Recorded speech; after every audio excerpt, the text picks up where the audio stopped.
एक सेकंड रुको। अगर मैं आपको बोलूं कि आप जो भी कर रहे हो, जॉब, रिलेशनशिप, सपने, ये सब आपके नहीं है, ये किसी और के डिसीजंस है जो आप फॉलो कर रहे हो, और वो कोई और एक्चुअल में एग्जिस्ट भी नहीं करता है। सुनने में थोड़ा सा पागलपन लगता है, पर अगले 9 मिनट में मैं आपको दिखाऊंगा कि कैसे एक इनविजिबल घोस्ट जिसका नाम है लोग क्या कहेंगे, आपकी पूरी जिंदगी मशीन की तरह इस्तेमाल कर रहा है, और इस चक्कर में अभी तक कितने साल आपने गवा दिए, आपको इसका भी कोई हिसाब नहीं है। ये लोग क्या कहेंगे का डर मुझे पर्सनली बहुत सालों तक था, और मुझे लग रहा है कि इस विषय पे लोगों ने बहुत ज़्यादा बात नहीं किया। सो मैं चाहता हूँ कि इस मुद्दे पे, इस पे बात मैं सामने लेकर आऊँ। इसी चीज़ को मैं समझाने के लिए एक केस लेना चाहता हूँ राहुल का। मिलिए राहुल से। 35 साल का सक्सेसफुल कॉरपोरेट मैनेजर, अच्छी सैलरी, घर वाले खुश, सोसाइटी में रिस्पेक्ट है। ऐसा लग रहा है कि लाइफ में कुछ भी दिक्कत नहीं है, पर राहुल रोज मिरर के सामने देखता है और सवाल पूछता है कि ये इंसान कौन है। इंजीनियरिंग क्यों की? क्योंकि पापा ने कहा था। एमबीए क्यों की? क्योंकि प्रेस्टीज है उसमें।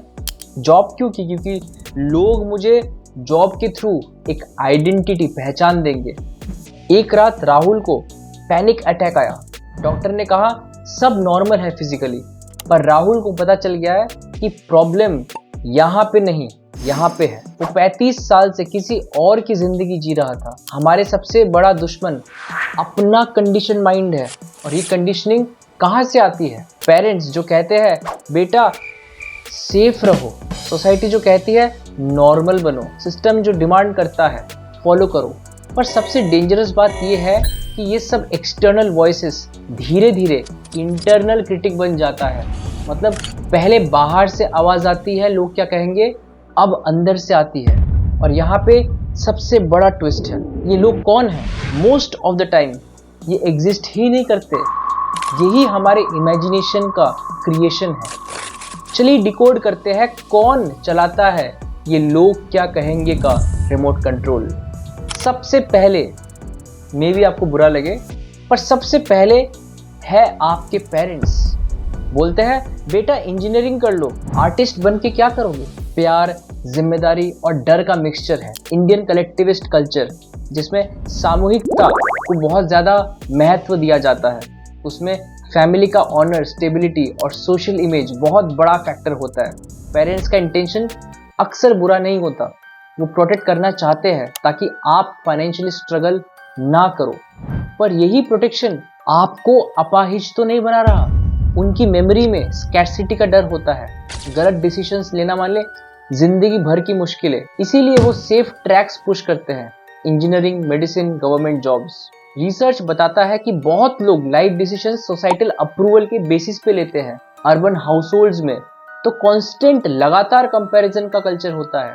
बोलते हैं कि उसके बेटे को देखो, इससे क्या होता है, इससे उस बच्चे की क्रिएटिव रिस्क एकदम डैमेज खत्म हो जाती है। आपको भी कभी ऐसा लगा है कि आपकी रिपोर्ट कार्ड सिर्फ आपकी नहीं बल्कि पूरी फैमिली की इज्जत का एक सर्टिफिकेट बन गया है? पेरेंट्स के बाद जो सबसे ज्यादा इन्फ्लुएंस करते हैं आपके पेरेंट्स और आपको, वो है रिलेटिव्स। वो एक्सपेक्टेशंस को मल्टीप्लाई कई गुना कर देते हैं। फैमिली फंक्शंस में बिस्किट और नमकीन के बीच कंपैरिजन का माहौल।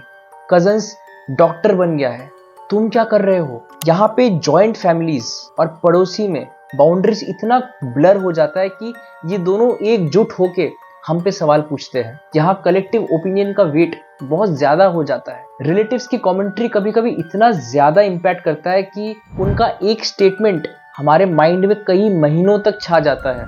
आप जब भी कोई नया आइडिया शेयर करते हो, पहले दिमाग में वो लाइन घूमती है कि इनका क्या रिस्पॉन्स आएगा, अरे लोग क्या सोचेंगे। पेरेंट्स और रिलेटिव के बाद जो तीसरे है वो है टीचर्स और एजुकेटर्स। रेस्पेक्टेबिलिटीज के इकलौता रास्ता। कोचिंग इंस्टीट्यूट के बोर्ड पर, आईआईटी जेईई सिलेक्शन के बैनर्स में ऑल इंडिया रैंक 1, 2, 3 ये तीनों रहते हैं, और इनके चेहरे में इतना कॉन्फिडेंस झलकता है, और ये स्ट्रेटेजिकली डाला जाता है ताकि बच्चों के मन में एक हीन भावना डाला जाए ताकि वो सब कोचिंग में ज्वाइन हो जाए। तो ये सब सोसाइटी के चाल है जिससे कि हम माइंड को डेविएट करते हैं, उसके अंदर एक बहुत सेंस ऑफ इंफीरियोरिटी डालते हैं। हमारे एजुकेशन सिस्टम का फोकस ज़्यादातर रोट लर्निंग, रट्टा मारना और so called high stakes exam पर होता है, जिसमें ज़्यादा मौके नहीं मिलते एग्ज़ाम देने के, जैसे JEE, CAT, UPSC. Teachers pressure में खुद भी एक ही बात को रेस्पेक्टेबल कहते रहते हैं। अनकन्वेंशनल इंटरेस्ट को टीचर्स डिस्ट्रैक्शन का लेवल दे देते हैं। कभी स्कूल में एनुअल फंक्शन में म्यूजिक क्लब को लास्ट पीरियड मिलता है जब सब थक चुके होते हैं, और उसमें भी टीचर उस पीरियड को हाईजैक करता है और उस पीरियड को यूज करता है अपने सिलेबस को खत्म करने के लिए और भी चीज कराने के लिए, पर एक्स्ट्रा करिकुलर से उनको दूर रखते हैं। इससे सिग्नल क्लियर है कि एक्स्ट्रा करिकुलर आपके लिए जरूरत नहीं है। ये सिग्नल आप में डाला गया है। ये 3 जो कैरेक्टर्स है ये तो है ही, और इसके बाद जो चौथा कैरेक्टर है वो और भी इंटरेस्टिंग है, वो है कम्युनिटी लीडर्स। ये है नॉर्म्स या नियम के गार्जियंस, लोकल बाबा, मोहल्ले के बुजुर्ग जो पंचायत टाइप की वाइब्स देते हैं। यही ट्रेडिशन के नाम पे डूज एंड डोंट्स को सेट करते हैं, specially marriage, gender roles, appearances कि आप कैसे दिखोगे। थोड़ा भी उससे डेविएशन हुआ जो वो चाहते हैं तो वो आपको सटल तरीके से शेम करेंगे, आपको ताना सुनाएंगे, आपको तिरछी नजर से देखेंगे। और ये सब हथियार है उनका, सोशल पुलिसिंग करना। आप पे बार बार बहुत तरीके से नजर रखा जाएगा, खबर लिया जाएगा। पर इन सब के बावजूद भी सबसे बड़ा ट्विस्ट ये है कि ये सब एक्सटर्नल है। दिक्कत ये है कि जब हम इसको इंटरनल बना देते हैं, जब बाहरी आवाज को अंदर की आवाज बना लेते हैं। देखो कैसे होता है ये साइकोलॉजिकल ट्रांसफॉर्मेशन। पहले रिपीटेड जजमेंट सुनो बाहर से कि ये सेफ नहीं है, लोग हंसेंगे, इज्जत जाएगी। एक्शन लेने से पहले ही शर्म और डर, कहीं मैं एम्बेरस ना हो जाऊं, लोगों को सेकेंड हैंड एम्बेरसमेंट का वजह मैं ना बनूं। खुद ही ने सेल्फ डाउट की शायद मैं केपेबल नहीं हूं, मुझसे होगा नहीं। हम अपने आप को सेंसर करते हैं, जैसे मूवीज में कुछ पार्ट्स को कट करा जाता है सेंसर बोर्ड के माध्यम से ताकि कुछ पार्ट्स को ना दिखाया जाए, वैसे ही हम अपने जो चीज है जो हम करना चाहते हैं हम उसको भी डिलीट कर देते हैं, जिससे हम अपनी आइडेंटिटी के बहुत सारी चीजों को ऐसे ही उड़ा देते हैं। उससे हमारा आइडिया कैंसिल हो जाता है, हमारा ड्रीम पोस्टपोन्ड होता है, उससे हम अपना पूरा रिस्क को अवॉइड कर देते हैं। फाइनली हम कंफर्म करते हैं कि जिससे शॉर्ट टर्म रिलीफ मिले और लॉन्ग टर्म हॉलोनेस, एक भयंकर खालीपन जिंदगी में, क्योंकि अपने लिए कभी कुछ किया ही नहीं है। साइकोलॉजी में इसको बोलते हैं आइडेंटिटी फोरक्लोजर।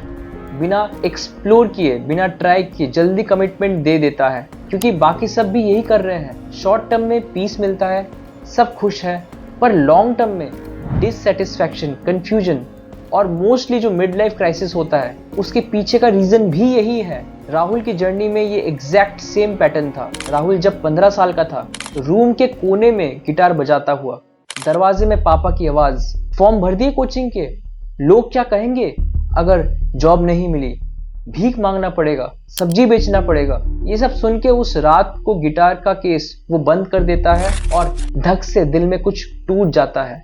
दिल टूटने के साथ साथ टीचर के वर्ड्स का तड़का और ऐड होता है। वो बोलते हैं म्यूजिक तो ठीक है हॉबी के लिए, लेकिन इससे मिलेगा क्या।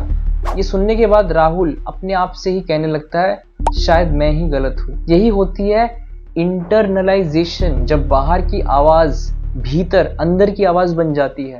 कॉलेज में इंजीनियरिंग कर रहा था पर दिल कहीं और था। जॉब में सैलरी अच्छी पर मन खाली था। लव मैरिज के बावजूद, परफेक्ट मैच के बावजूद दिल खाली था। 35 साल और पहली बार थेरेपी रूम में थेरेपिस्ट सॉफ्टली पूछती है अगर लोग एक दिन चुप हो जाए तो तुम क्या करोगे। राहुल रुकता है, बचपन का गिटार फ्लैश होता है माइंड में, और पहली बार उनको साइलेंस कंफर्टेबल लगता है। क्योंकि साइलेंस कंफर्टेबल लगता है तो मैं आपसे पूछना चाहता हूँ क्या चीज है जो आपको कंफर्ट देता है। यहाँ कंफर्ट का मतलब है कि क्या चीज है जो सोसाइटी के प्रेशर के बावजूद भी आप कर सकते हो। यहाँ पे मैं आपसे एक प्रॉमिस चाहता हूँ, अगर आपने इस वीडियो को यहाँ तक देखा है मतलब कुछ तो रेजोनेट हुआ है, तो पार्ट 2 में मैं आपको दिखाऊंगा कि ये लोग क्या कहेंगे, कैसे अलग अलग टाइम पीरियड्स और सिटीज में माइंड शिफ्ट करता है। कॉलोनियल एरा से लेके इंस्टाग्राम के एरा तक, लखनऊ की गलियों से गुड़गांव के ग्लास टावर तक, और सबसे इंपॉर्टेंट ये प्रेशर आपके माइंड और बॉडी को कैसे सिस्टमेटिकली डिस्ट्रॉय करता है। कमेंट्स में बताओ आपने कब फील किया है कि आप किसी और की एक्सपेक्टेशंस को जी रहे हो। नेक्स्ट पार्ट में मिलते हैं, तब तक खुद से एक छोटा सा सवाल पूछो, अगर लोग एक दिन चुप हो जाए तो आप कौन सी पहली चीज करोगे? और जो भी आपने फिगर आउट किया है उसको आज से करना शुरू कीजिए। मिलते हैं पार्ट 2 में। अभी मैं वीडियो को एंड करता हूं। धन्यवाद।